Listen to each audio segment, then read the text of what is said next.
Assalamualaikum warahmatullahi wabarakatuh.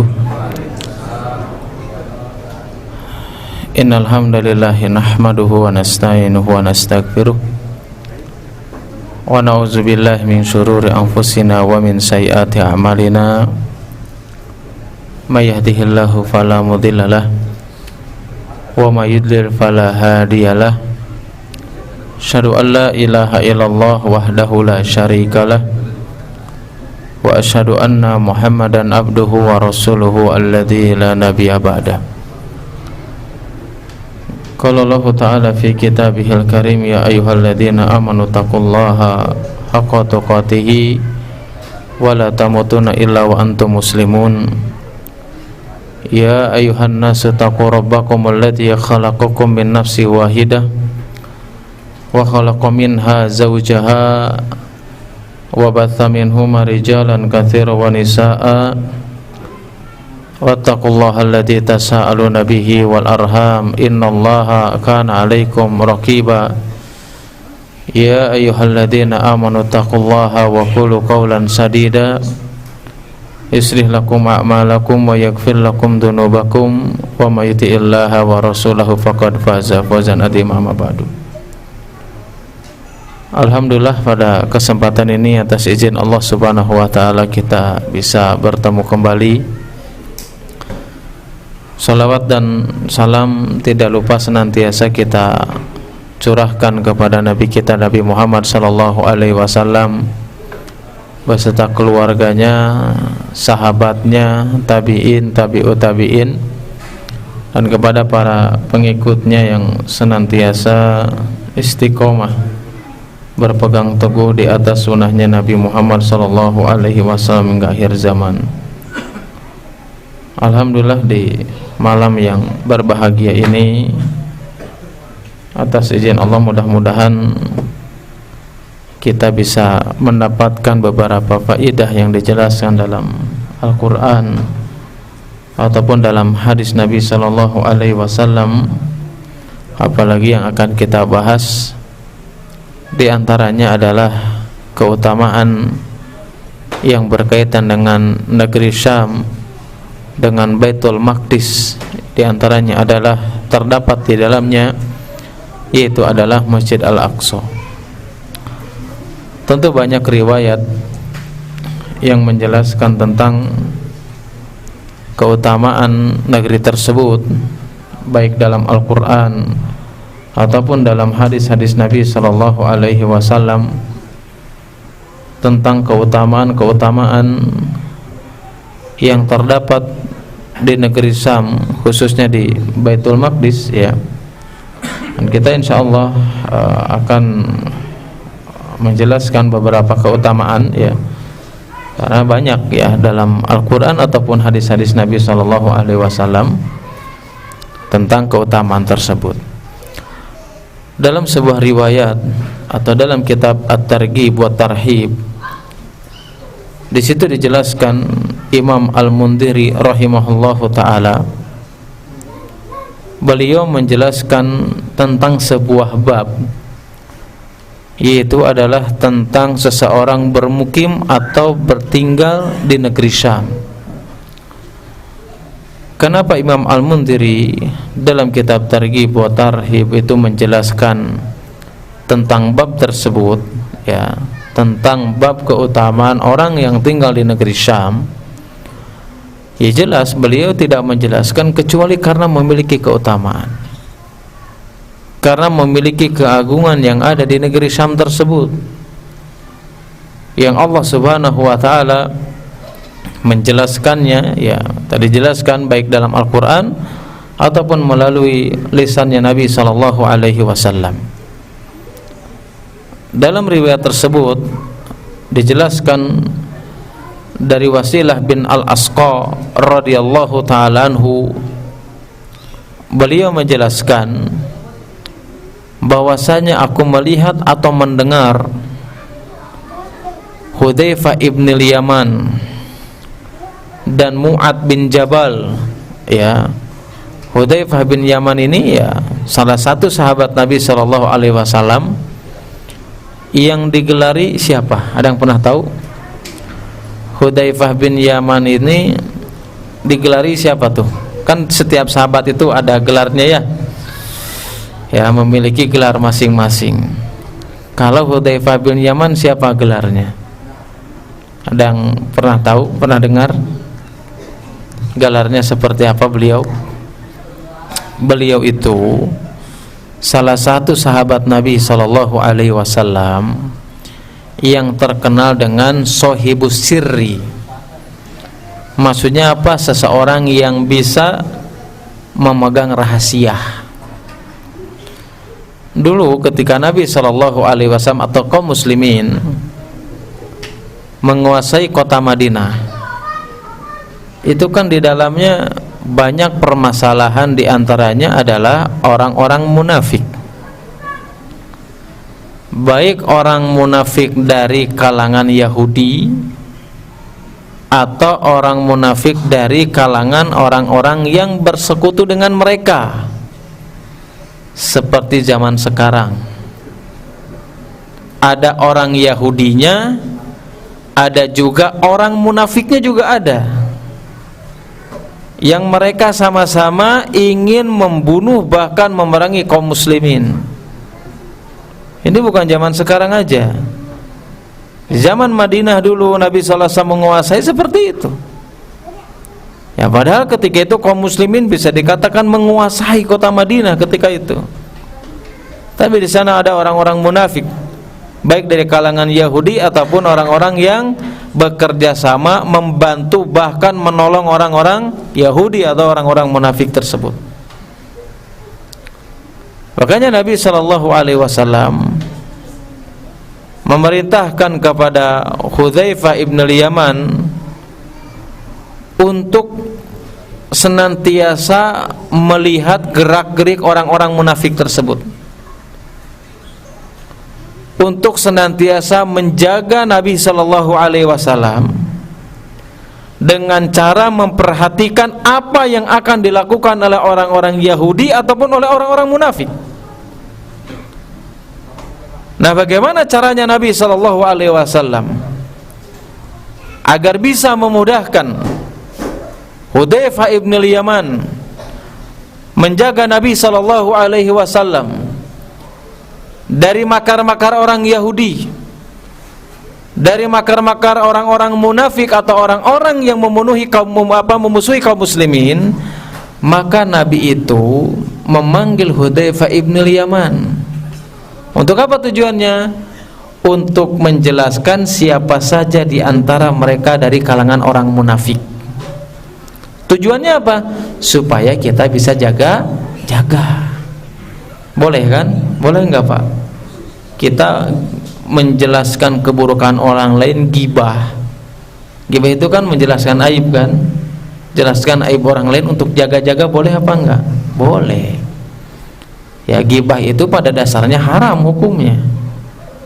Tetapi kalau di situ ada tujuan maslahat, boleh, sebagaimana Nabi melakukan apa? Menjelaskan tentang keburukan-keburukan orang munafik. Kepada siapa? Kepada Hudzaifah ibn Yaman, supaya bisa apa?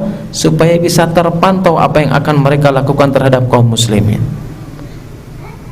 Kemudian siapa lagi di situ dalam riwayat tersebut? Selain Hudzaifah ibn Yaman, yaitu adalah Mu'adz bin Jabal radhiyallahu taala anhu. Mu'adz bin Jabal radhiyallahu taala anhu itu di kalangan sahabat Nabi sallallahu alaihi wasallam yang menaklukkan negeri Yaman. Ya, menaklukkan negeri Yaman. Gelarnya apa? Beliau itu gelarnya orang yang paling mengetahui tentang halal dan haram yang dijelaskan oleh Nabi sallallahu alaihi wasallam.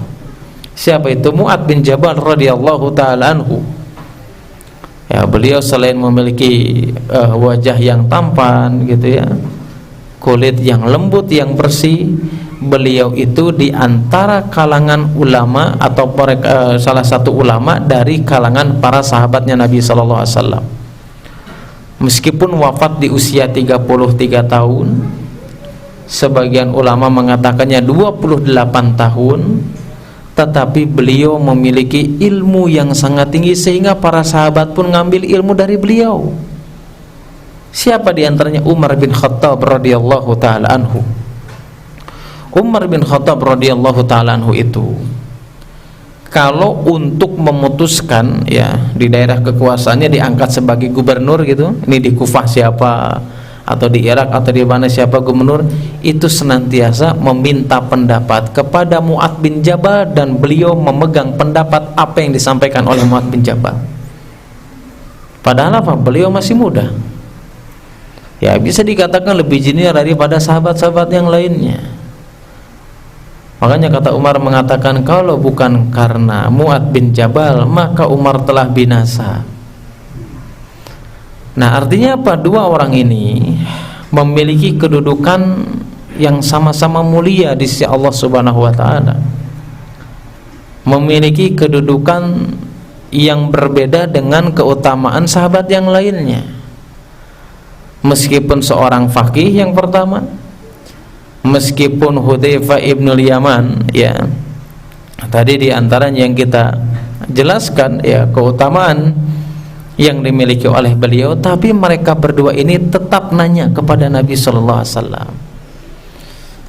Artinya apa ya, sebelum kita menjelaskan lebih jauh tentang Palestina ini, artinya ya ilmu itu menjadikan orang tersebut semakin tawadu, tidak menjadikan seorang itu semakin sombong.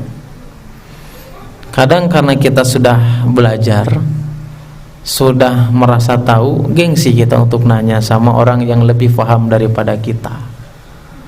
Padahal kita sahabat bukan gitu ya, ilmu juga kita pas-pasan gitu, tapi kita nggak mau mengambil ilmu kepada orang yang lebih alim daripada kita.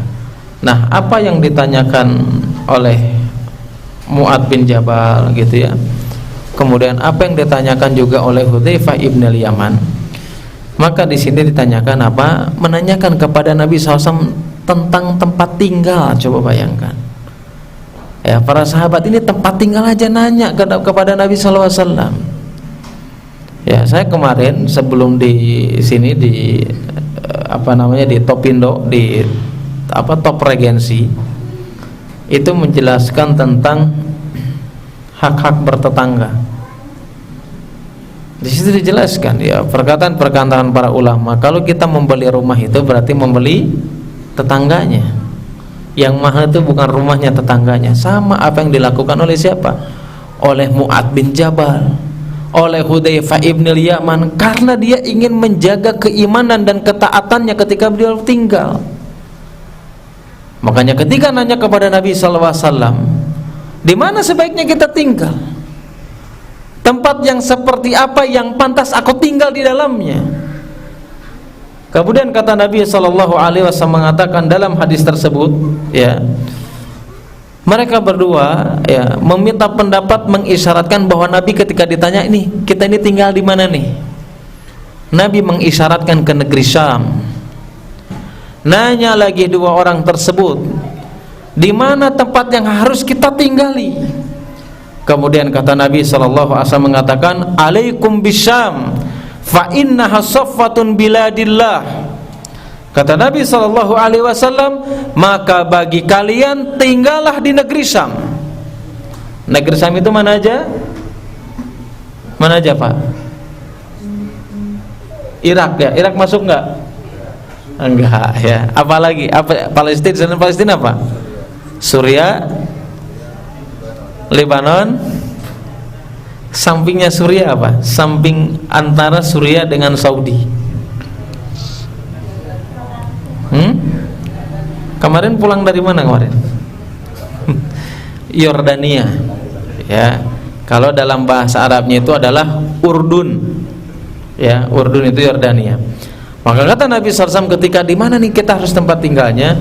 Alaikum bisyam fa innaha safwatu biladillah yaskunuha khiratuhum min khalqihi. Kata Nabi SAW, maka bagi kalian tinggallah di negeri Syam. Kenapa? Karena negeri tersebut adalah negeri pilihan Allah Subhanahu wa taala. Kenapa Allah Subhanahu wa taala memilih negeri Syam? Kenapa negeri Syam ini termasuk daripada negeri pilihan Allah Subhanahu wa taala? Di sini dikatakan khiratuhu min khalqihi. Karena negeri Syam adalah tempat tinggalnya orang-orang terbaik atau orang-orang pilihannya Allah Subhanahu wa taala. Nah, dari riwayat ini atau dari hadis ini bisa kita simpulkan betapa agung, betapa istimewanya, betapa Allah Subhanahu wa taala memberikan keistimewaan negeri yang diberkahi oleh Allah Subhanahu wa taala, yaitu adalah negeri Syam yang di dalamnya termasuk adalah Palestina atau Baitul Maqdis. Bahkan dalam riwayat lain dijelaskan, yaitu adalah tentang sahabat Nabi sallallahu alaihi wasallam atau Al-Khurasani. Beliau menanyakan kepada para ulama-ulama, baik ulama yang ada di Mekah, baik ulama yang ada di Basrah, baik ulama yang ada di Khurasan sendiri, atau Al-Khurasani menanyakan untuk di mana tempat yang paling baik untuk ditinggali. Hampir semua ulama yang ditanya oleh atau Al-Khurasani mereka mengatakan apa? Maka kalian untuk tinggal di negeri Syam. Kenapa? Karena negeri Syam ini memiliki keutamaan dan keistimewaan yang dijelaskan dalam Al-Quran dan Sunnah Nabi Sallallahu Alaihi Wasallam. Dalam Al-Quran, ayat yang sangat ma'ruf, yang sangat terkenal, yang sudah tidak asing lagi, yang sering kita dengar, ayat yang menjelaskan tentang keutamaan negeri Syam itu surat apa? Al-Isra ayat keberapa? Jazakallah. Kedua, ketiga, empat, lima. Ayat ke-1 gimana bunyinya? Subhanalladzi asra bi abdihi lailam minal masjidil haram ilal masjidil aqsa alladzi barakna haulahu. Kata Allah Subhanahu wa taala, ini ayat yang sangat masyhur, menjelaskan tentang apa? Tentang keutamaan di sebuah negeri yang Allah memberikan keutamaan yang sangat istimewa. Di antaranya adalah negeri Syam tersebut adalah Palestina.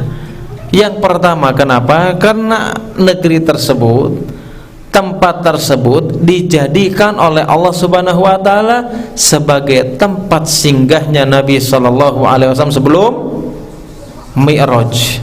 Ya. Al-Imam Nawawi rahimahullah ta'ala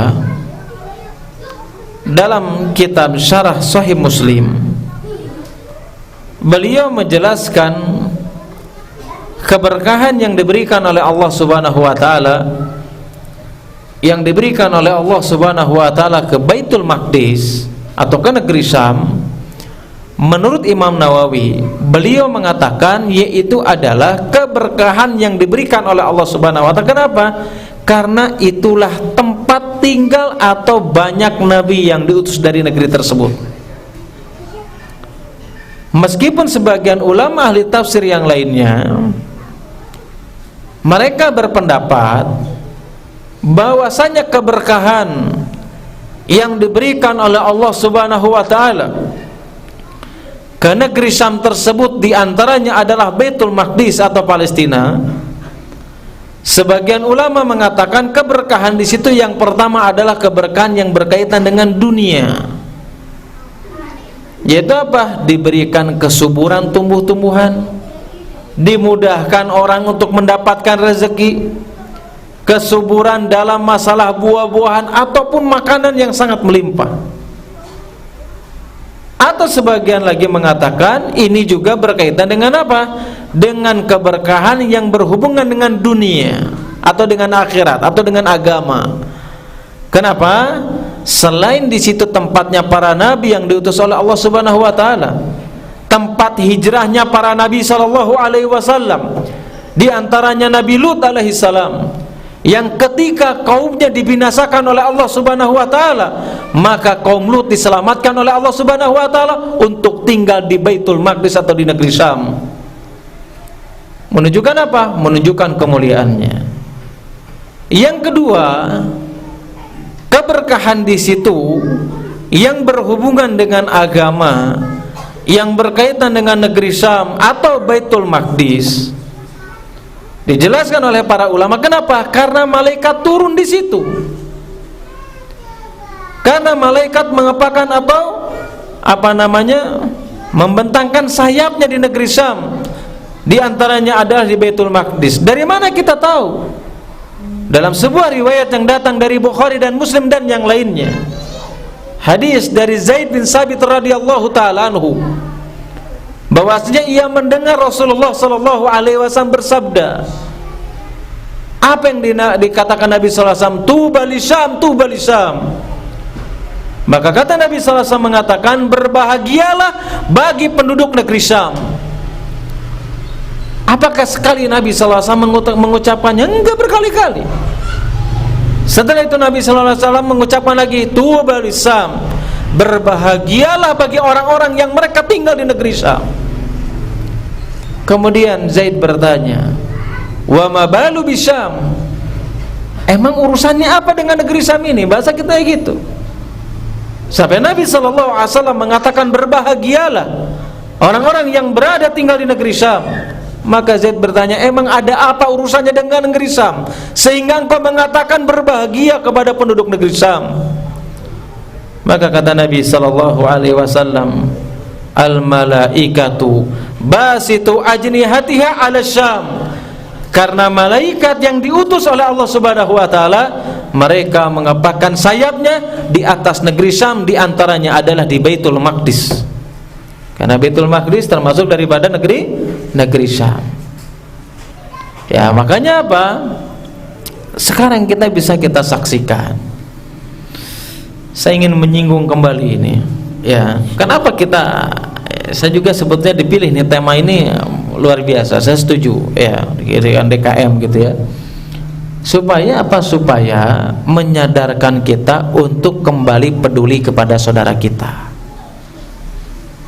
Ya, betapa banyak orang ini sekarang sibuk dengan dunianya, sibuk ingin memperkaya diri, sibuk mencari harta, tapi dia lupa dengan saudaranya. Keegoisan tentang dunianya mengalahkan nurani dan keimanan untuk saudaranya. Apa yang menjadikan mereka seperti itu? Yang menjadikan mereka keegoisannya mengalahkan keimanan, mengalahkan kepeduliannya, karena mereka tidak pernah tahu tentang keistimewaan yang Allah Subhanahu wa ta'ala berikan ke negeri Syam, yang Allah Subhanahu wa ta'ala istimewakan. Ya, salah satunya apa? Di Palestina. Makanya Nabi sallallahu alaihi wasallam menjelaskan kepada kita semuanya tentang kemenangan yang akan diberikan oleh Allah Subhanahu wa ta'ala kepada orang-orang yang memiliki keimanan yang kokoh, kepada orang-orang yang mereka bersabar di atas ujian yang diberikan oleh Allah Subhanahu wa ta'ala. Siapa itu? Adalah mereka penduduk negeri Syam. Di antaranya adalah orang-orang yang berada di tanah Palestina, yang saat ini mereka senantiasa dibunuh, dibombardir oleh orang-orang kafir, oleh orang-orang munafik, yang mereka sama-sama bekerja sama dengan orang-orang Yahudi pada saat ini. Apakah Allah akan memberikan kemenangan? Pasti Allah akan memberikan kemenangan. Ya, meskipun kalau secara histori ya, apakah Islam pernah mengalahkan Yahudi? Pernah enggak? Di zaman sahabat atau Rasul? Pernah apa enggak? Enggak, Pak? Betul, Pak, santai. Pernah apa enggak? Belum pernah. Kenapa? Karena zaman Rasul, jangan sahabat dulu, negeri Syam itu dikuasai sama siapa? Kristen Romawi. Yahudi itu gelandangan, nggak punya tempat dia.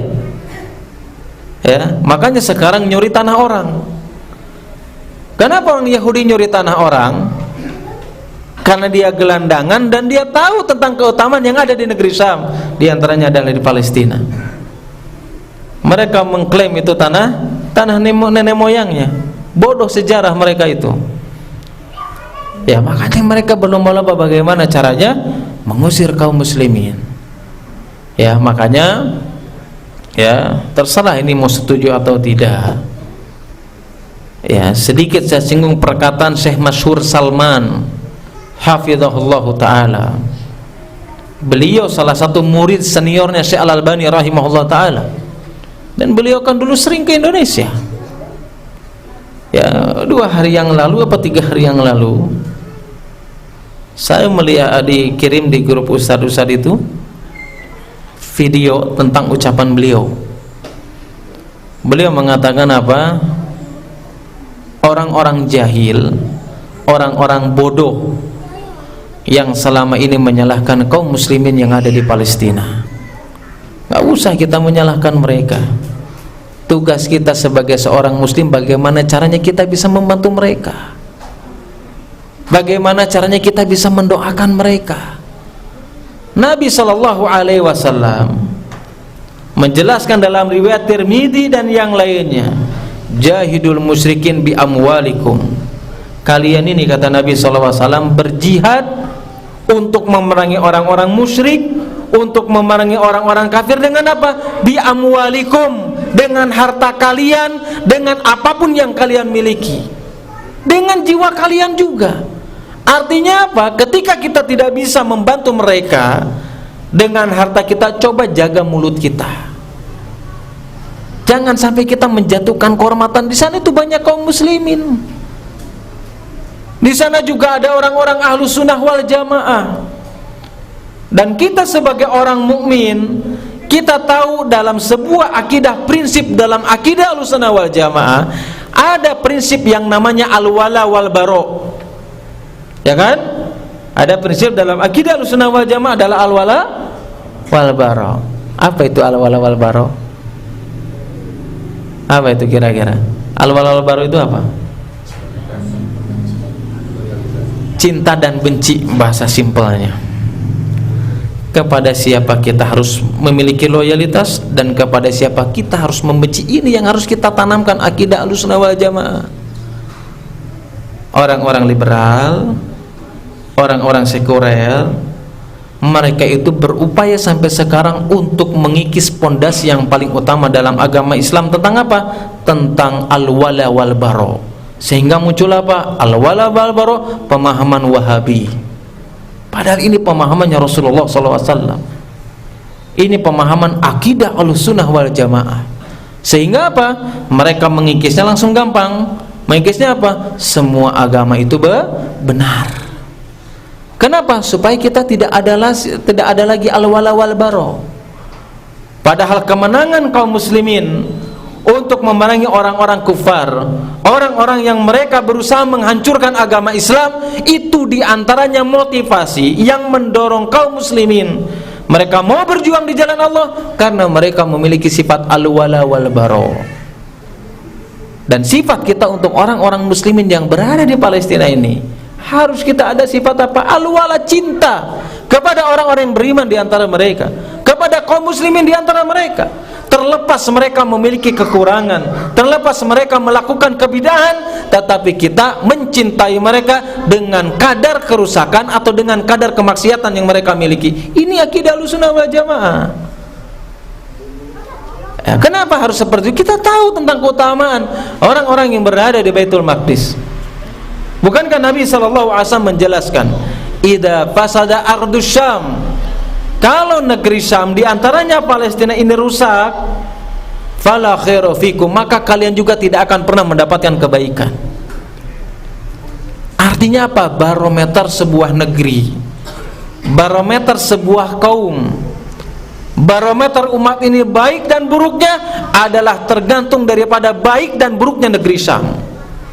Keutamaan bukan, ini keutamaan yang dimiliki oleh negeri Syam, diantaranya Baitul Maqdis.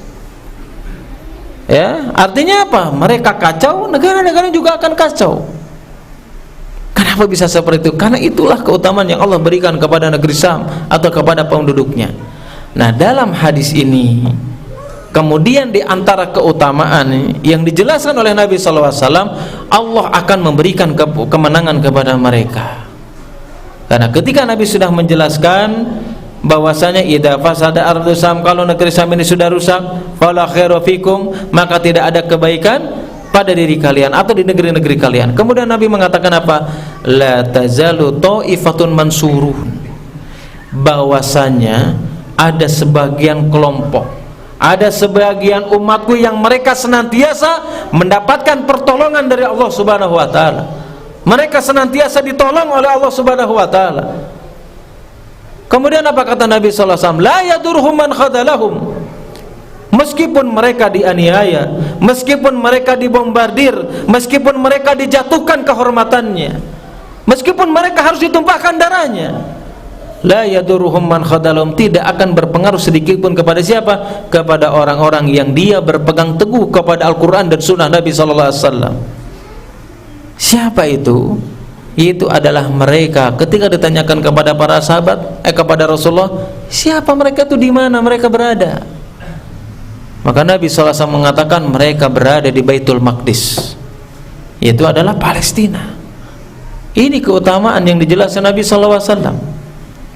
Bahkan dalam sebuah riwayat dijelaskan yang diriwayatkan Bukhari dan Muslim dari Mujahid radhiyallahu taala anhu, beliau mengatakan bahwasanya Junadah bin Abi Umayyah, beliau memimpin kami selama 6 tahun. Kemudian apa? Kemudian beliau datang, berdiri kemudian berkhutbah. Ketika berdiri kemudian berkhutbah, apa yang dilakukan? Kemudian dia mengatakan bahwasanya saya bertemu dengan seseorang sahabat dari kalangan Ansor. Dan kemudian aku bertanya kepada sahabat Ansor tersebut, atau mengatakan sesuatu kepada orang Ansor tersebut, sampaikanlah kepada aku dari apa yang engkau dengar dari Rasulullah SAW, tapi jangan engkau sampaikan kepada aku dari sesuatu yang datang bukan dari Rasulullah SAW. Kemudian apa? Kemudian orang Ansor tersebut menjelaskan bahwasanya Nabi SAW mengingatkan kepada umatnya untuk berhati-hati dengan Dajjal. Nabi ngulang lagi bahwasanya kalian harus berhati-hati dengan Dajjal, karena Dajjal ini akan datang kepada kalian dalam kondisi atau dalam cirinya diantaranya memiliki rambut yang keriting dan dia memiliki mata sebelah atau mata satu saja. Kemudian Nabi juga mengatakan apa? Yang orang Ansor menceritakan, kemudian Nabi SAW menjelaskan bahwasannya Dajjal tersebut dia akan berada di mana? Berada di muka bumi ini, dia akan menguasai berbagai tempat. Kemudian apa yang dilakukan? Kemudian di antara tandanya juga Dajjal ini dia akan berada di muka bumi ini selama 40 hari. Ya, 40 hari di sini waktu yang lama, Pak. Bukan 40 hari yang kita kenal. Ya, 40 hari yang kita kenal juga lama, kan begitu. Ini 40 hari, nanti 40 hari yang lama. Dajjal berkeliling, dia datang kemana-mana. Tetapi kata Nabi sallallahu alaihi wasallam mengatakan, tetapi di sana ada masjid yang itu tidak akan pernah dimasuki oleh Dajjal. Yaitu mana? Masjidil Haram, Masjid Rasulullah SAW atau Masjid Nabawi, kemudian Masjid Aqsa dan Masjid At-Tur, dan itu tidak akan pernah ditetangi oleh Dajjal. Meskipun nanti Dajjal itu akan datang ke bukit yang berada di Baitul Maqdis, tapi dia tidak pernah bisa masuk untuk masjidnya. Kenapa Nabi menjelaskan demikian? Ini untuk menjelaskan posisi keutamaan yang diberikan oleh Allah Subhanahu wa taala kepada siapa? Kepada negeri Syam atau Baitul Maqdis, yaitu adalah negeri Palestina, tanah air kaum muslimin, bukan hanya sekedar tanah airnya orang Palestina. Ya. Orang yang mengaku itu tanah air sebagai kaum muslimin itu tidak akan pernah keluar kecuali orang yang memiliki keimanan. Orang yang tidak beriman kepada hari akhir, dia nggak pernah beriman kepada Nabi Sallallahu Alaihi Wasallam, maka sampai kapanpun dia tidak akan pernah memiliki rasa iba, kepedulian kepada saudara kita yang berada di Baitul Maqdis, khususnya di Palestina. Tanya tuh iman kita masing-masing. Kita selama ini apa yang selama ini kita rasakan? Kalau kita nggak bisa nyumbang, nggak bisa bantu, minimal kita punya rasa peduli, mendoakan mereka. Jangan sampai selama ini kita acuh, bahkan nauzubillahi min dzalik, Kita tahu di antara keutamaannya negeri Palestina. Kita tahu tentang keutamaan Baitul Maqdis. Ketika terjadi peperangan, dengan entengnya dia mengatakan apa? Ini mah cuman perang suku, na'udzubillahi min dzalik. Itu ucapan orang jahil, ucapan orang bodoh yang dia nggak faham agama ini dengan baik. Yang terjadi di Palestina sampai kapanpun itu adalah peperangan antara Islam dan kafir. Itu harus kita pahami. Ya, sayang kita selama ini ngaji, ya, belajar, tapi pas peristiwa seperti ini kita nggak pernah peduli. Padahal apa? Padahal Nabi Shallallahu Alaihi Wasallam mengangkat derajat seseorang, atau Allah Subhanahu Wa Taala mengangkat derajat seseorang, menjadikan seseorang memiliki kedudukan di sisi Allah Subhanahu Wa Taala. Bahkan Allah menjadikan dia penolong dalam agama ini kapan? Ketika engkau memiliki kepedulian kepada saudaramu. Dan kepedulian itu tidak akan pernah muncul kapan? Minimal kita mengetahui keutamaan yang dimiliki dalam sebuah negeri yang bernama Baitul Maqdis atau Palestina. Ya, banyak orang yang seperti itu, gak ada rasa pedulinya. Padahal apa? Allah Subhanahu Wa Taala menjelaskan dalam berbagai banyak ayat. Ya, bahkan saya udah mengulangnya di pertemuan sebelumnya, ya, di kajian sirah saya singgung dengan permasalahan ini. Kenapa Allah Subhanahu Wa Taala memberikan keridhaan kepada para sahabatnya?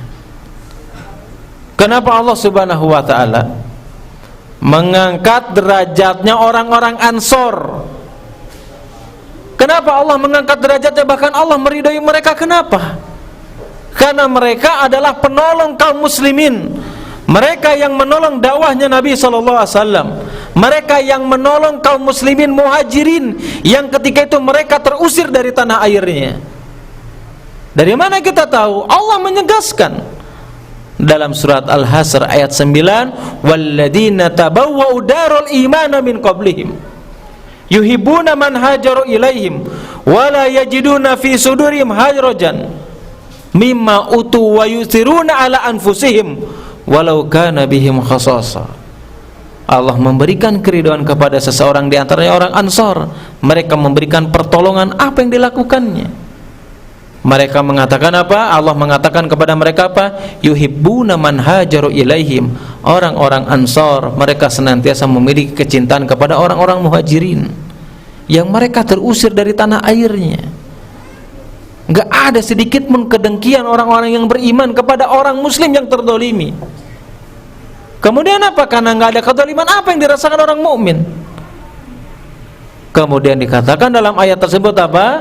Wa yusiruna ala anfusihim walau kana bihim khasasah. Bahwasanya orang yang beriman itu ketika melihat saudaranya membutuhkan, ketika didolimi, maka dia mengutamakan saudaranya meskipun dirinya membutuhkan. Itu sifat orang mukmin. Makanya Allah meridhoi siapa? Para sahabat Nabi SAW, di antaranya kaum Ansor. Sampai dijadikan apa? Sampai dijadikan barometer. Hubbul Ansor, ayatul iman, hubbul Ansor. Wa ayatul nifaq, bugdul Ansor. Kata Nabi SAW mengatakan apa? Di antara tanda orang yang memiliki keimanan, mereka mencintai orang-orang Ansor, mencintai para sahabat Nabi SAW. Kenapa? Karena mereka memiliki kepedulian kepada saudaranya. Wa ayatun nifaq, dan di antara tanda kemunafikan seseorang, mereka membenci sahabat Nabi SAW. Kenapa? Karena mereka membela kaum muslimin. Bisa jadi kebencian kita kepada orang-orang yang membantu orang yang terdolimi, itu di antara tanda kemunafikan yang ada pada diri kita masing-masing. Ya kan sekarang muncul gitu. Ketika ada kaum muslim membantu saudaranya di Palestina, pasti ngomongnya tuh lain-lain. Jauh-jauh ngebantu Palestina gitu ya, di lemur orang gelo, betul nggak? Betul, kita nggak memungkiri itu. Mana madorot yang lebih besar antara orang kita atau di Palestina? Mana yang lebih membutuhkan antara saudara kita di sini atau di Palestina? Sama, mereka juga menginginkan kebahagiaan yang selama kita ini rasakan. Tapi mana skala prioritas kita? Ya, saya dulu pas pertemuan dari sini saya singgung kan. keadaan terakhir di Palestina seperti apa.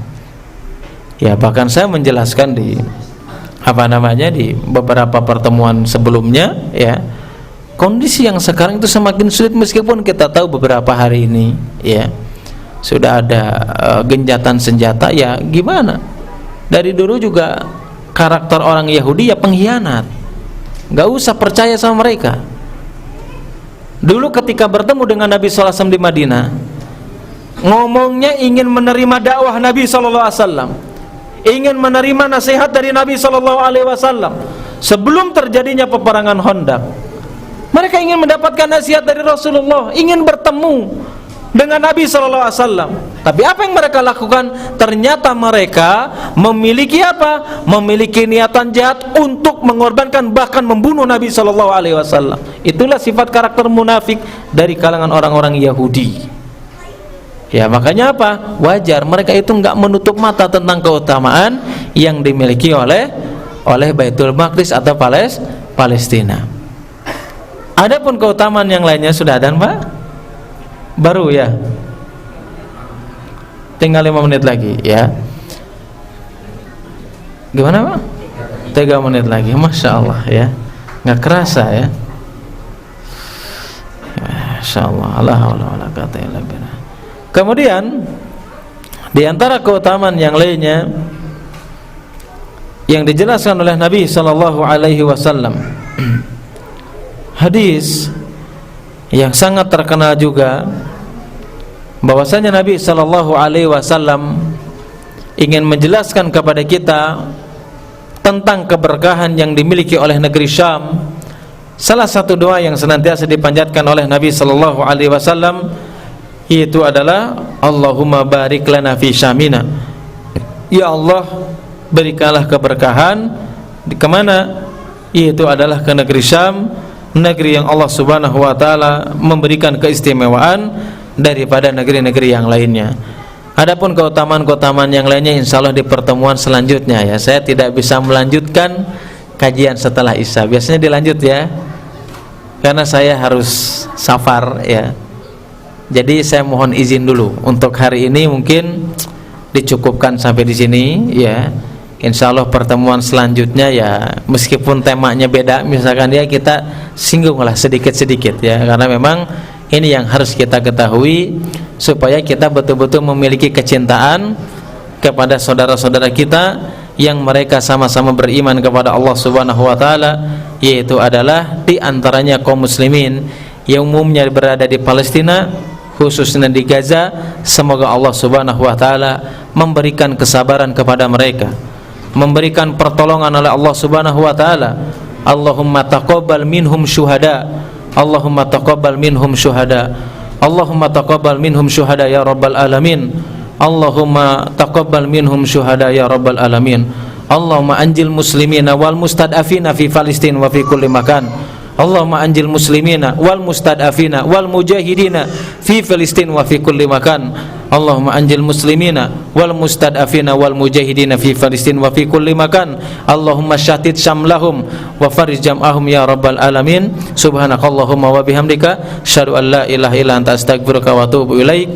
Wassalamualaikum warahmatullahi wabarakatuh. Bismillah.